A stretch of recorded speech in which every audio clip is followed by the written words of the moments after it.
السلام عليكم ورحمة الله وبركاته. الشمال وردفت وتغيني أكم نجا فجادة ونار وانا جايبة سني كبني ديانة أكبيتن كنتي أما تكنولوجي وانا دماتي جرتوف نمني مقالة دكي سوكي دكي أما بكا هجي جرا أما إيميل الرجرا أما بكا فقوان جرو نيتر أما أونلاين روان بريدو تكوان يساقون نمي تكوان أركتي تكو بتتشو بربادي akka karaa salphaatiin Amazon irraa bitattanii bakka isin jirtanitti mana isin jirtanitti hulaa dadhawanii isinii kannanii isinii goona.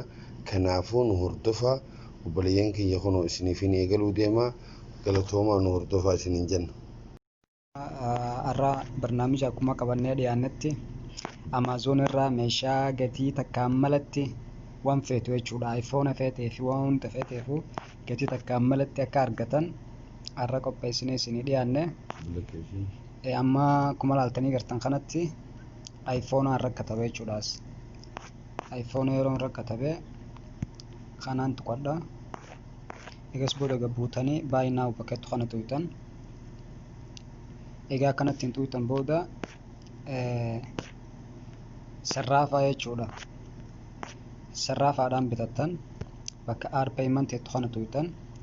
Amma sarraafa akkamitti argattan websaayitii kana dhuftan liinkii gama jalaatiin isinii kaaya.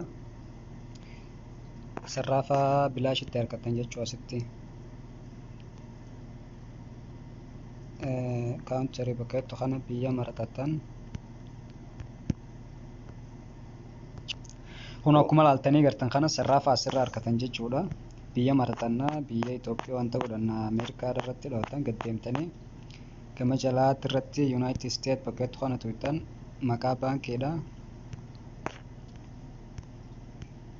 Maqaa baankiidha kanuma feetan irratti tuqatan jechuudha. Achi booda jenirratti bakkeetti kana tuytan sarraafaa dalaguu jirtu isiniif kanna jechuudha. Sarraafaa nama biraa warra Ameerikaa jiru jechuudha. Akkuma ilaaltanii gartan kana sarraafaa 5 nu kanne maqaa wajjin macluumaata sii guutuu wajjin nu kanne.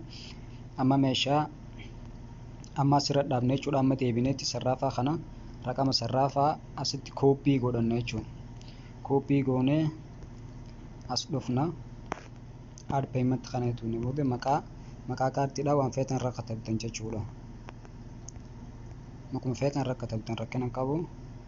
Eegas booda dhuftanii taariikha isiin bootu 3/22 asirratti dhiifama.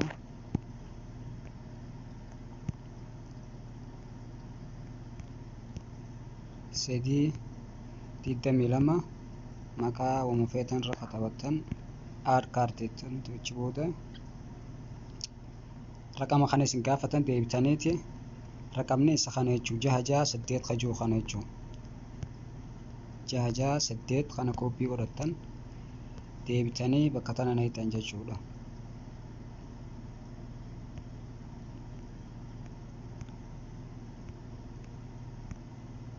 Egas booda continue jettan adrees keessaniif hunda itti naytan. Amma khalaas September 22 meeshaan tun nageessi jechuudha. Sarraafaa bichaatirraa fudhatanii jiran jechuudha maallaqa. Place order jettan xiqqoo naytan jechuudha. Akkanatti mara eegas booda iimeelaatu isin dhufa jechuudha. Akka ammoo risaalaa Amazon ittiin banattanii isin dhufa. Meeshaan ta'isan yeroo isin dhuftu jechuudha. Amma akkuma ilaaltanii gartan kanatti progressiifitu jira. Kun akkuma ilaaltanii gartanitti fixannee jirra jechuudha. Arriving 22 September takkaanqa 24 September dhufaa jechuudha. Meeshaan amma xalabanne amma email keessan dhuftanii ilaaltan jechuudha. Kun akkuma ilaaltanii gartanii risaalaan nu dhuftee jirti jechuudha Amazon irraa. Kun akkuma ilaaltanii gartanitti shahaniin teenya guyyaa 22 hanga 24 nu dhufti jechuudha. Warri afaan arabaa beektan qara'uu ni dandeessan. Ijmaalii maallaqni tareeqaan kafalame master kaardiidha. Kafalamee jira jechuudha already. Sarraafaalee websaayitii irraa argatan sarraafaa biyya hundaa suutii taatee bakka hunda taates jalaan isinii kaa'ee linkii viidiyoo jala akkasitti itti fayyadamaadha. Akkasitti bitachuu dandeessan jechuudha. Guyyaa 22 iPhone bilaashitti gatii takkaan malatti si dhufaa jechuudha. Assalamualaikum warahmatullahi